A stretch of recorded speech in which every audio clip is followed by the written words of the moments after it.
annog pobl i gychwyn sgyrsiau drwy'r Basgeg, nid drwy'r Sbaeneg neu'r Ffrangeg yw'r nod. A dyma beth yw pwnc gwers y bore yn nosbarth Begotxw yn ysgol uwchradd Orioko Eri i Castola. Iruditzen zait garrantzitsua dela, ze asko bultzatzea euskara, eta azkenen jendeak ez dakina euskara bultzatu diteu ikastea eta lagundu diteu zabaltzea pixka gehiago. Nire ustez garrantzitsua iruditzen zaiz, euskara gehiago hitz egitea bultzatzeu.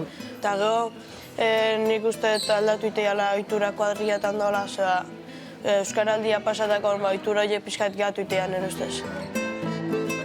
Felly, yn gyffredinol, sut bysa ti'n disgrifio iechyd Basgeg ar hyn o bryd? Dwi'n meddwl mae'r iaith Basgeg ddim yn mynd ymlaen a ddim yn mynd yn ôl. Naeth yr iaith Basgeg yn golli lot o siaradwr yn y 20fed ganrif ac oedd wedi dechrau refersio yn y mwy na lai 70au, 80au a dwi'n gallu weld y cyrff yn mynd rili 80au, 90au. Nathon nhw ennill siaradwyr trwy'r addysg, trwy'r dasgu oedolion, teledu cynta yn Basgeg yn yr 80au, lot o bethau.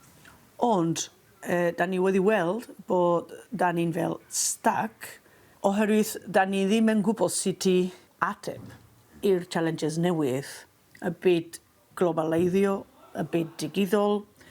Mae rhaid i ni ffeindio'r allwedd sut i cario ymlaen a peidio bod un o'r ieithoedd sydd yn cael eu colli yn y ganrif hon. Ar ôl UNESCO, rhan fwy o'r ieithoedd yn mynd i marw yn y ganrif hon. Nik uste bastante aldatu ala.